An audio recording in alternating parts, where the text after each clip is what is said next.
Bueno, ahora vamos a hablar respecto a psicomotricidad infantil. Más que nada un recordatorio porque muchas de estas cosas las vimos en neurodesarrollo. Bueno, para contextualizar entonces, la psicomotricidad, ¿no es cierto?, es un concepto indisoluble donde se relacionan los aspectos psíquicos con el movimiento. Nosotros nos movemos en base a un pensamiento o en base a un objetivo en particular. Entonces la psicomotricidad engloba tanto conductas o todo lo que tiene que ver con la cognición, ¿no es cierto?, con las emociones, con las funciones simbólicas relacionadas con el lenguaje y también con las sensaciones del medio ambiente y la motricidad. Esto integra, ¿no es cierto?, todo esto y genera interacciones sociales, adaptativas o conductas adaptativas que son las que vamos a hablar ahora. Entonces, ¿cuáles son los objetivos de la psicomotricidad? Es llegar a través de la vía corporal al desarrollo de diferentes aptitudes y potencialidades del sujeto en todos sus aspectos. Entonces, engloba tanto el movimiento, la postura, la acción y el gesto. Entonces, un movimiento no es solamente, una postura no es solo una postura o movimiento está acompañado de una acción, está acompañado de gestos, está acompañado de emociones, está acompañado de componentes intelectuales, lingüísticos también. Entonces existe esta pirámide que se llama la pirámide del desarrollo de Lázaro Barroso del año 2009, donde si se fijan al lado izquierdo, tiene una flechita que va hacia arriba que dice de la emoción a las habilidades sociales. Y acá dice, en el otro lado a la derecha, dice de la interacción al símbolo. Entonces, y en la base de la pirámide está el sistema nervioso central y en la punta de la pirámide están las conductas adaptativas.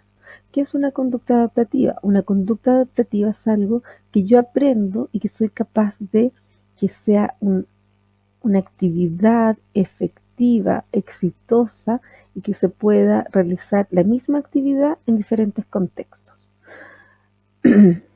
Entonces,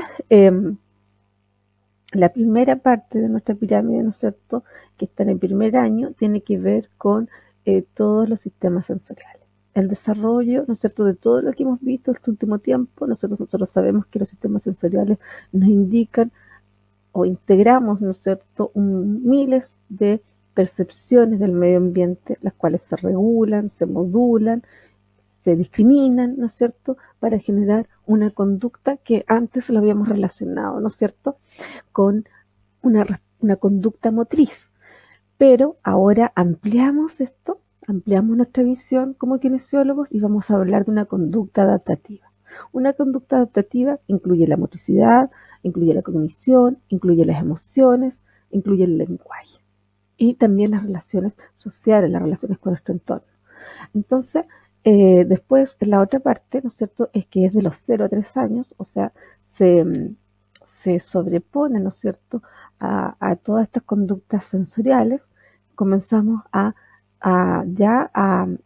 integrar, ¿no es cierto?, por ejemplo, la madurez de los reflejos, las praxias, la planificación motora, consciente e inconsciente, la capacidad de integrarnos, de integrar estas conductas sensoriales, no solamente de sentirlas, sino también de discriminar, de tener una variedad sensorial, saber qué es más fuerte, qué es menos fuerte, qué tiene más olor, qué menos olor, discriminar los ruidos. El esquema corporal, ¿no es cierto? También ya comenzamos a tener nuestra predominancia en la lateralización, la conciencia de la respiración, poder regular nuestra respiración y ser conscientes de cómo queremos respirar en algunos momentos. Y después de los 3 a 6 años, ¿no es cierto? Bueno, y en estas primeras etapas, estas dos primeras de la base de la pirámide del sistema sensorial de desarrollo sensoriomotor, los niños, ¿no es cierto?, son muy emocionales. Entonces se basan más que nada en base a las emociones. Y también interactúan mucho con los conceptos antes de los 3 años y después de eso ya van adquiriendo de forma más concreta los símbolos. Entonces, después comenzamos con el desarrollo perceptivo motor, que tiene que ver con la imagen del cuerpo, con la coordinación visomotora, con las habilidades del juego simbólico, con la motricidad fina, con la organización del espacio, la estructuración del espacio y tiempo. Todo esto lleva, ¿no es cierto?, que desde los 6 a 12 años nosotros podamos realizar un aprendizaje académico mucho más elaborado. Y también un niño a los 6 años ya es un niño más autónomo, o sea, es capaz de vestirse, de ir al baño solo, de comer solo, de poder regular sus tiempos, de poder controlarse. Y todo esto, a su vez, genera una conducta adaptativa. Es decir, somos capaces, ¿no es cierto?, de poder experimentar en diferentes contextos, podemos adaptarnos a diferentes situaciones y ya tenemos un desarrollo de los procesos superiores. ¿Cuáles son las conductas psicomotoras? Nosotros ustedes las conocen, las hemos conocido, ¿no es cierto?, en neurodesarrollo, y vamos a recordarlas. Tenemos las conductas motrices de base, las conductas perceptivo-motrices y las conductas neuromotrices. ¿Cuáles son las motrices de base? Tenemos la coordinación dinámica y general, las visomotrices, también dentro de las visomotrices se encuentran ahí faltó como una flechita, pero está la coordinación óculo-manual y óculo-podálica y el control postural estático y dinámico. ¿Cuáles son las conductas motrices de base? Son todas las habilidades motrices. Entonces, dentro de la coordinación dinámica general, que tiene que ver con todo el movimiento grueso de nuestro cuerpo, es importante, ¿no es cierto?, que aquí desde el mes, recordar, ¿no es cierto?, los meses anteriores, pero nos vamos a centrar en los meses de los 18 a los 24 meses, donde ya el niño es capaz de correr, en el mismo tiempo es capaz de saltar, y a los 4 años, ¿no es cierto?, es capaz de generar mucha mayor capacidad de flexibilización, y brazos también es capaz de recibir o recepcionar un balón. A los 5 o 6 años ya existe un lanzamiento con un solo lado, un solo hemicuerpo, también puede ser contralateral, es capaz de recepcionar un balón y también ya se confirma la lateralidad.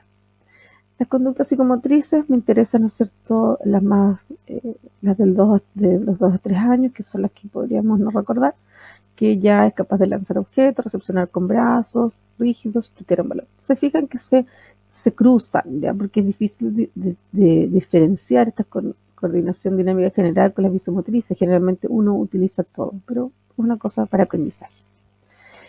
Pueden evaluar las dos cosas solamente con una conducta. Después está el control postural, que es el equilibrio estático y equilibrio dinámico, que son cosas que ustedes ya conocen, ¿no es cierto? Uno es en una posición estática y la otra es en dinámica. En los niños acá se evalúa a través del juego, no se utilizan estas escalas de Ver, Chaperner-Romberg, se pueden utilizar pero a través del juego y podemos observarlas. Entonces, ¿qué es lo que nos interesa acá? Que ustedes se acuerden que un niño de 2 años es capaz brevemente solamente de mantenerse sobre un pie, y ya sobre los 3 años puede permanecer 3 o 4 segundos. Se fijan que los adultos siempre hablábamos de 30 segundos, acá ya hablamos de 3 a 4 segundos, es poquito. Y también marchar sobre una línea recta, ya no es lo mismo que tándem, es solamente marchar sobre una línea recta. A los 4 o 5 años ya tendría una madurez, ¿no es cierto?, del equilibrio estático y dinámico, y a los 7 años hay una maduración completa del equilibrio y puede caminar sobre línea recta con los ojos cerrados. Si se fijan, las anteriores ninguna se evalúa con los ojos cerrados, todas se evalúan con los ojos abiertos. ¿Cuáles son las conductas neuromotrices? Son la lateralidad, el tono y relajación muscular y el control del cuerpo propio. Estas conductas requieren de la mielinización para poder desarrollarse. ¿Ya? Bueno, esto es lo que dicen los autores, pero yo no estoy de acuerdo con esto, porque para mi gusto las motrices de bases también necesitan la mielinización para poder desarrollarse, porque si no están maduras las vías del movimiento, tampoco podríamos desarrollarlas. Bueno, la lateralidad es la tendencia, ¿no es cierto?, natural de utilizar un lado del cuerpo con preferencia sobre el otro. En la lateralidad, ya se los dije, en neurodesarrollo hay varias teorías, pero una de las teorías es que los niños nacen con esta lateralidad ya predeterminada genéticamente, pero otra teoría dice que, por ejemplo, si yo soy derecha como mamá, siempre yo voy a utilizar más el lado derecho, y por lo tanto todas las cosas se las voy a hacer por el lado derecho de los niños, y por lo tanto mi hijo va a desarrollar más ese hemisferio. bueno, no sé, no he seguido investigando respecto al tema, pero lo que sí sé es que esto se desarrolla de los 5 a los 7 años, donde se produce la dominancia definitiva. Por lo tanto, si antes de los 5 años un niño es muy marcado en su predisposición a la lateralidad, eh, eh, deberíamos estar sospechando, ¿no es cierto?, una hemiparesia o alguna alteración neurológica que pudiese estar marcando eso. Los niños puede ser que tengan una cierta predominancia cuando son más chiquititos, pero no es muy marcada. Ya deberían utilizar las dos manitos de la misma forma. Ojo, que siempre a veces nos fijamos mucho cómo escriben, cómo comen, pero eso es solamente una acción. Hay que fijarse en muchas más acciones para determinar la lateralidad. El tono y la relajación, que tiene que ver con el grado de contracción que en cada momento tienen los músculos, donde hay una sensación de descanso o reposo, ¿ya? O sea, en el fondo es que un niño sea capaz de relajar de forma aislada ciertos músculos a través, ¿no es cierto?, de la cognición, y también sea capaz de contraerlo. Estas son cosas eh, más difíciles de realizar y por lo general se pueden trabajar antes, pero ya están más maduras a los 7 años. El control del cuerpo propio, ¿no es cierto?, que son conductas neuromotrices también, tiene que ver con estos tres conceptos, que uno es de imagen corporal, otro es de esquema corporal y el otro es de concepto corporal. La imagen corporal es como yo me veo a mí misma, me veo gorda, me veo flaca, me veo, no sé, bueno, ahí ustedes piensan. Y el esquema corporal es como nosotros no percibimos nuestro cuerpo con respecto a los demás, ¿ya? Y el concepto corporal es como la utilidad de nuestro cuerpo. Por ejemplo, yo sé que mi oreja es la oreja, ¿no es cierto? Y la relaciono también con la audición. Entonces, es como yo sé que eso es eso. No un poco enredado, pero no sé si se entiende. Eh, bueno, después tenemos las conductas perceptivo-motrices, que es una relación, ¿no es cierto?, de las sensaciones, de los conceptos, ¿no es cierto?, del espacio, tiempo y de las diferentes sensaciones o de las percepciones eh, relacionadas con la motricidad. Y ahí está la organización perceptiva y la organización lateroespacial. La organización perceptiva tiene que ver con la percepción de nuestro cuerpo, que es la imagen mental que tenemos de nuestro cuerpo, estática, siempre se desarrolla primero y después se desarrolla en movimiento. Y tiene que ver con sus límites y su relación con el espacio y los objetos, ¿ya? La lateroespacial es la interrelación entre la lateralidad y el espacio, es decir, cuál es mi derecha, cuál es mi izquierda, cuál es tu derecha, cuál es tu izquierda, este objeto está a la derecha, este objeto está a la izquierda. Y la estructuración del espacio con el tiempo tiene que ver en cómo el tiempo y el espacio se involucran en una conducta. Por ejemplo, aquí dice, ¿no es cierto?, la definición, que el espacio se desarrolla en nuestro cerebro como proyección de nuestro cuerpo. O sea, ¿qué parte de este espacio estoy yo ocupando? ¿Qué tamaño tiene mi mano? ¿Mi tamaño? ¿Qué porcentaje ocupa en mi cuerpo, en el entorno? Y el tiempo, ¿no es cierto?, el sentido de la distancia, por ejemplo, qué es cerca, qué es lejos, qué es arriba, qué es abajo, qué es rápido, qué es lento, ya la velocidad y la duración de los desplazamientos. Bueno, la evaluación psicomotora tiene que ver, ¿no es cierto?, siempre se realiza en base a una entrevista, muy parecido a lo que vimos en la evaluación neurológica infantil. Y también tiene que ver con la observación psicomotora. Nosotros lo que tenemos que preocuparnos, ¿no es cierto?, siempre entrevistar a la madre, pedir los datos personales, pedirle también que nos informe respecto a algunos hitos motores, algunos hitos del lenguaje, como por ejemplo cuando aproximó la cabecita, cuando se sentó solo, cuando giró, cuando aprendió a caminar, con qué cosas juega, cómo es emocionalmente el niño, cómo se genera rabietas, cómo se relaciona con otros niños, antecedentes familiares también para ver si hay algo que podamos sacar, ¿no es cierto?, del entorno o de la familia, alguna enfermedad de transmisión. Y también alguna enfermedad como que el niño, no sé, pues tenga epilepsia, sea prematuro, haya tenido una asfixia, etc. Y la observación psicomotora la vamos a hacer ¿no es cierto?, en nuestra consulta o en el gimnasio donde tengamos una sala calefaccionada, rica, agradable, con colores, con colchonetas, con cosas para que el niño trepe, con diferentes juegos para ver, con disfraces, ¿no es cierto?, para que el niño sea capaz de ver cómo interactúa con eso. Eh, el niño también tiene que conocernos, entonces por lo tanto esta observación no va a ser en una sola sesión, por lo menos necesitamos 2 sesiones para hacer una evaluación psicomotora.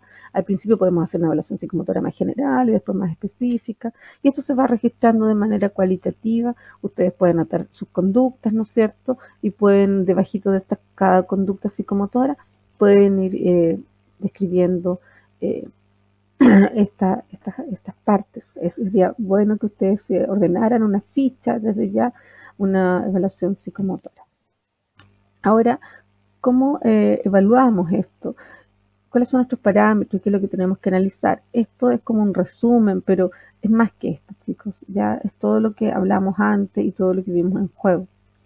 Y además todo lo que se agrega relacionado, a ver, es que no quiero que piensen que solamente es una evaluación psicomotora o solamente es una evaluación neurológica infantil. Esto es un todo. Un niño que ya camina, yo debería hacerle una evaluación psicomotora. Si un niño tiene más de 2 años y ya yo veo que logra caminar, o ya tiene 5, 4, 6 años, yo debería hacerle una evaluación psicomotora. Además de la evaluación neurológica, o sea, evaluar el tono, los rangos, etcétera, ¿ya?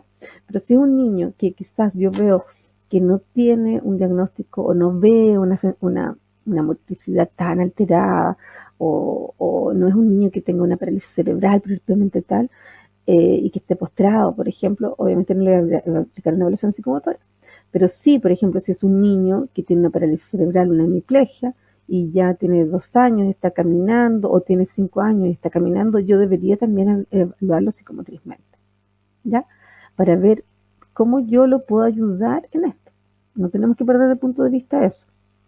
De repente nosotros como kinesiólogos nos enfocamos demasiado en la parte motriz, pero en la parte motriz, si la sensibilidad, si la parte social, si las relaciones interpersonales, si el lenguaje, si la cognición, no es viable. Nosotros siempre vamos a trabajar en equipo y siempre tenemos que trabajar todas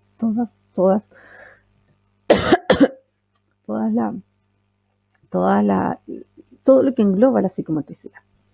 Probablemente después ustedes se van a poder capacitar más.